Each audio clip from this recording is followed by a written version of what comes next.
Hi, I'm Colin Flock. I'm the project manager for Cornerstone.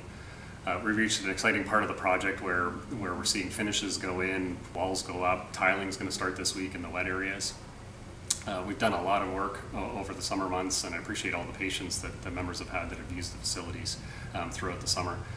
There's the building's over 30 years old, and so we did find some infrastructure that had reached the end of its useful life. And so we made the good decisions to replace those pieces as we found them, so that we don't need to open up the walls in the foreseeable future. We'll also reach a point where we're talking about dates of handover, so we can commit to some dates of handing over the various spaces. The men's locker room is going to be handed over on October 9th. The female change room is going to be handed over about 5 days after that, and the reason for the delay on that is the effect that the third floor change room, or the new family change room, has on that space. The family change room will be completed on October 20th. And then as we move into the bistro area, Romaldo's team is getting prepared to take over the space and do their training the week of the 23rd of October to open for the members in November. Again, as we go through the walkthrough, I think you'll see some significant changes from the last video, and I hope you enjoy it. As we walk through for this video, I'm gonna talk about the things that we found as we opened up ceilings and walls. Another example in the dining room, as we opened up the walls around the windows, we noticed that on rainy days we were getting a little bit of moisture ingress around the base of a few of the windows. That was giving us an indicator of the status and the age of the caulking around the entire facility. So we took the opportunity not just seal the windows for the dining room or the areas that we were actually renovating, but to do the entire building, and that gives us a baseline of sealed windows. And of course, we took the ceiling down in the dining room, and part of the reason for combining the dining room with the change rooms above the renovation at the same time was to give us that exposure of the drain lines as well as the water feed lines to the women's change room. And we found that as we looked at the drains from the women's change room, the lines, because they are over 30 years old, were plugging up. And so we looked at the options.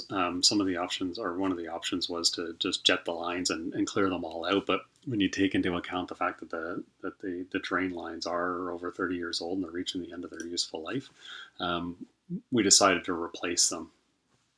And taking the information that we learned about the women's, because we had it exposed, we then took that same approach into the men's, which is what caused us to close down the model room and the Crown of Beaver briefly to give us access to those drains as well and replace that same piping.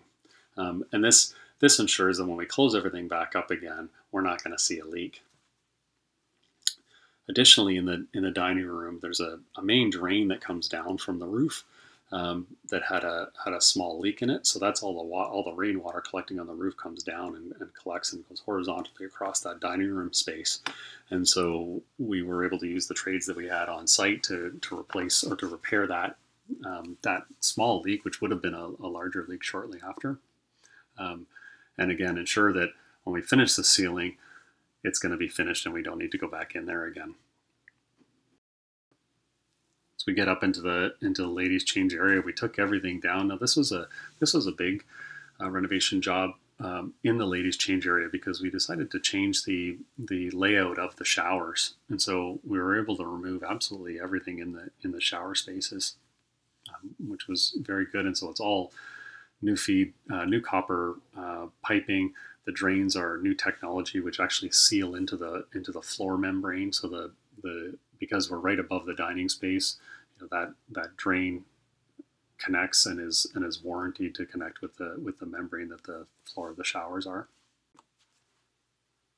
In addition to all this, because we did have visibility to a lot more of the heating and cooling systems, we were able to isolate the men's and the women's side heating and cooling. With the expansion that happened some years ago in the women's side, there were multiple units feeding that area, and so we were able to combine it. So now one unit is feeding the women's side, and then the men's supply is coming from somewhere else. So I think that'll be a huge improvement for everybody. And the third floor is an interesting space. There's a couple different construction types here. Originally, for those that don't know, there was just two small change areas, one for men and one for women. And then with the expansion of the women's change area, the third floor for the women expanded, and a steam room was added. And so this has given us some differences in flooring heights as we renovate the space. And so because this is our accessible area, or going to be our accessible change area, we need to be cognizant of being able to navigate that with a wheelchair, or those less mobile than others. And so we are taking from the elevator lobby through the space to create a slight grade, and make sure it's easy to navigate.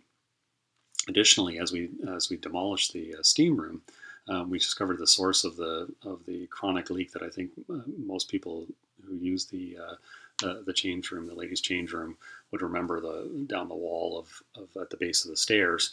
And so that was condensation or water condensing beneath the steam room and running along the structural steel decking. And over the years, that's rusted the deck out, not only rusted the deck out, but also caused some mold in that space. And so we needed to abate the mold, remove all that decking, and replace with new to bring us back structurally sound. So that's all been done. We had to move some main electrical panels, which most people probably didn't notice, but were in the hallway, just to give us that broad opening needed for accessibility.